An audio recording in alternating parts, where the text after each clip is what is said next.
The beeping machines in the ICU were the only sounds Maria could hear as she pressed her palm against the glass wall, staring at her little boy. Daniel looked so small, so fragile, buried under wires and tubes.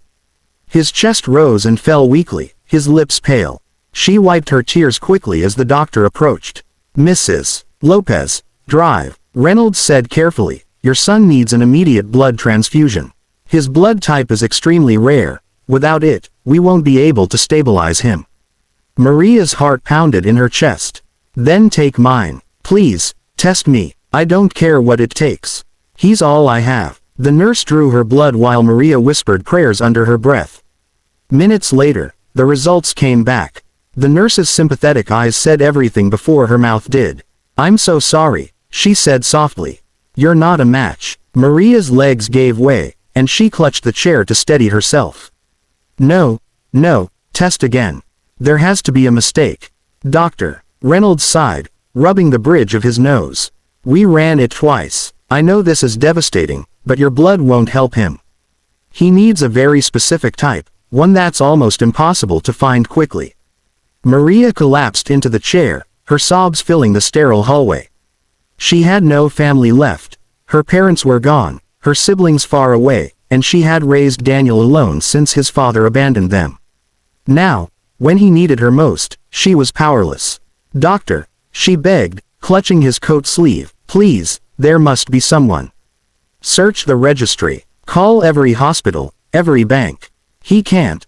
Her voice cracked. "He can't die like this." "Doctor," Reynolds hesitated, glancing at the clipboard in his hand. His expression shifted as he read a highlighted note in the hospital's confidential donor list. "There is one match." Maria's head snapped up, her eyes wide with desperate hope. "Who? Tell me. I'll do anything. Just, please." The doctor looked conflicted. "It's not so simple. The match belongs to a private donor. He's not family, not connected to you in any way. He's a man who guards his life and time very closely. In fact, I doubt he even knows his blood type is this rare." Maria gripped his arm tighter. "Then call him. I don't care who he is, call him. If he's Daniel's only chance, I'll beg on my knees if I have to." "Doctor," Reynolds gave her a long, searching look before nodding gravely. He picked up the phone, his fingers hovering over the keypad. "His name is Alexander Grant, the CEO of Grant Enterprises." Maria blinked, stunned. She had heard of him. Everyone had. A man with limitless wealth, untouchable power, and a reputation for being cold, calculating, and distant. He lived in a world galaxies away from hers. The doctor dialed the number with trembling hands. "I just hope," he muttered, more to himself than to her, "that he answers, and that he says yes." The automatic doors slid open with a hiss, and the air in the hospital seemed to shift. Every nurse, every patient, every onlooker turned their heads as a tall, commanding man strode in, his presence impossible to ignore. His tailored suit didn't belong in the fluorescent-lit halls of a hospital. His sharp jawline and piercing gaze carried an aura of authority that made people step aside without a word. Maria rose shakily from her chair. Her heart pounded as she realized who he was, Alexander Grant, the CEO whose name dominated the headlines, a man known more for hostile takeovers than compassion. "Doctor," Reynolds hurried forward. "Mr. Grant, thank you for coming. I know this is highly unusual." Alexander raised a hand, silencing him. His voice was calm, controlled, but edged with steel. "You said it was urgent. Who needs me?" Maria's lips trembled as she stepped closer. "My son. It's my son. He's only 7. The doctors say you're the only match. Please." Her voice broke, and tears spilled down her cheeks. "Please save him." For a long moment, Alexander's expression was unreadable. His dark eyes flicked from Maria's desperate face to the small, fragile figure lying behind the ICU glass. Daniel's tiny chest rose and fell with the help of machines. Something shifted in him. For the first time, the mask of indifference cracked. He saw not just a boy fighting for life, but a reflection of a memory that haunted him, a memory of a little sister he once couldn't save. "Prepare the transfusion," Alexander said firmly, already shrugging off his suit jacket and rolling up his crisp white sleeve. Maria gasped, pressing her hand over her mouth.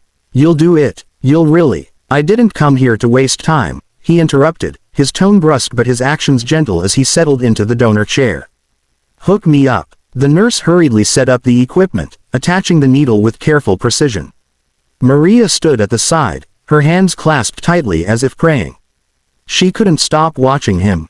This man, a stranger from a world so far removed from hers, was bleeding himself for her son. As the transfusion began, Maria whispered, "I don't know how to thank you. You're a miracle to us." Alexander didn't look at her at first. His gaze was locked on Daniel, as if silently willing the boy to fight. Then, in a low voice, he spoke. "Don't thank me. Years ago, someone I loved needed this, and I wasn't there in time. I'll never forget that feeling. I won't let it happen again, not if I can stop it." Tears blurred Maria's vision. She wanted to say something, anything, but no words felt big enough. So instead, she sank into the chair beside him, her hand brushing his arm in silent gratitude.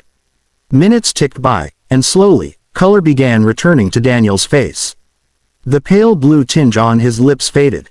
His chest rose a little stronger. The monitors beeped with steadier rhythms.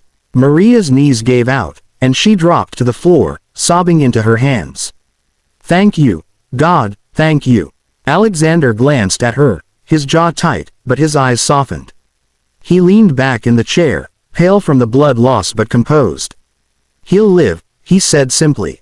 Maria looked up at him through her tears. "Why would a man like you do this for people like us?" He met her gaze, his voice quiet but steady. "Because sometimes, money and power mean nothing. Sometimes, saving one life means everything." In that moment, Maria realized that the cold, unreachable CEO wasn't cold at all.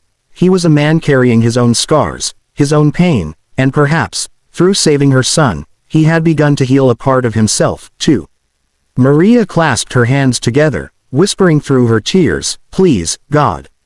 Don't let him say no."